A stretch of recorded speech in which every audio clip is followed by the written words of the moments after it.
I love the where keyword in Swift. It can act as a filter or constraint to make your code a lot more readable. In this video, I'm going to show you a few common ways to use the where keyword to clean up your code. Today's video is sponsored by Squarespace. We're going to start off simple for those of you that aren't familiar with the where keyword, and that is simplifying for loops. So we have an array of values, just 10 integers, and you may have written code like this before, right? For value in values, and then you check something. If value is greater than 5,000, or if value is even, or whatever check you need to do, it's nested in your for loop. Again, if you're a beginner, you probably have code like this all over the place. Well, the where clause can clean this up. We can write for value in values where, and then here's where we put the conditional. Value is greater than 5,000, and then we'll print the value. So this is a basic example, but I really like how it cleans it up. One, it removes this nesting, so that's nice. And two, it reads a lot better. For value in values where value is greater than 5,000. It's like almost a human readable sentence. That's why I love this keyword. So let me comment out line 9 so I don't get two printouts. And if I run this, you'll see I print all the values higher than 5,000. And there you go, you see it down in the console, all the values greater than 5,000. So that's cleaning up for loops, making them more readable. And the next one I'm going to show you is finding elements in an array.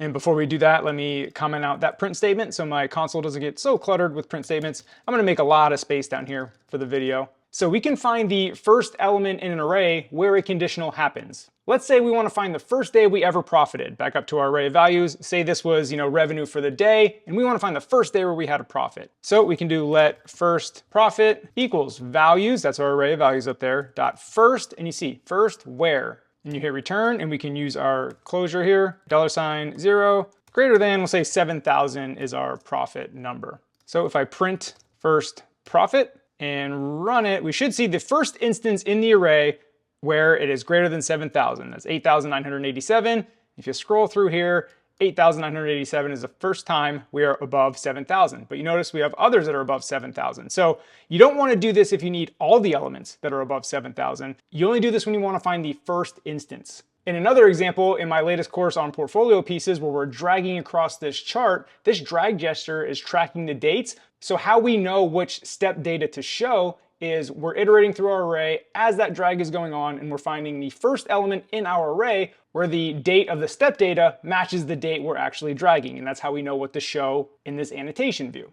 So again, you would want to use this when you only want to find the very first instance of some sort of conditional. Again, if you want to find all instances of that conditional in an array, you wouldn't do this. You can clean this code up a bit using trailing closure syntax by deleting the where parameter and just doing first, the where is implied. I think this looks a little cleaner, but I'm going to Command Z to go back to this so you can still see the where keyword because that's what we're learning about. Oh, and I need a parenthesis at the end.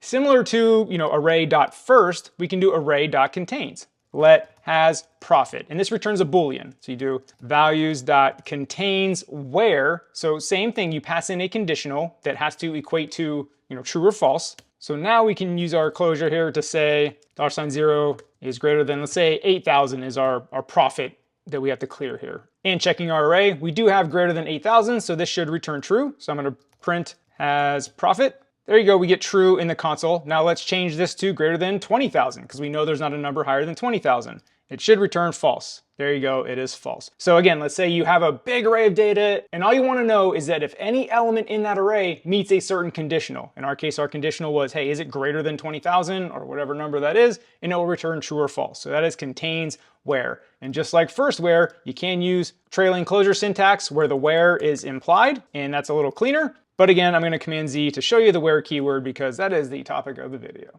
Next up, we have constraints on protocol extensions. So let's say we want to write an extension on the array, and we just want to write a simple function to sum up the values. And I'm keeping this super simple. Say this returns an int, and it is reduce 0, plus. Simple way to just reduce and sum that up. But what you might be noticing is that every single array, right? That can be an array of strings, an array of a custom object, an array of whatever. Well, you're not going to be able to sum that and return an int, right? So there's going to be errors here. So with the where keyword, we can constrain this sum function to only apply to ints. So we can say extension on array where element equals int. So now this sum function will only be available if the array is an array of integers. Now I'm using this super basic example. Of course, if you were doing something like a sum, you might want to make it apply to all numerics, but that's neither here nor there.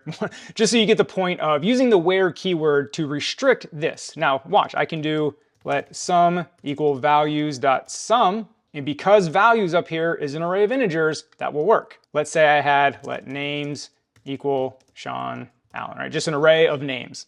Well, now I can't do let sum equal names dot sum. Like, see, I don't even get sum. It sounded funny. Right, the sum function doesn't even show up because my array is an array of strings. So again, the where keyword is anything in this extension will be constrained to when the element equals an int. So the where keyword allows you to write really precise extensions on protocols. So those are a few common examples of using the where keyword, again, to simplify and clean up for loops. It reads a lot better. You can find the first value in an array where a conditional happens, or you can check if an array contains any value where this conditional happens.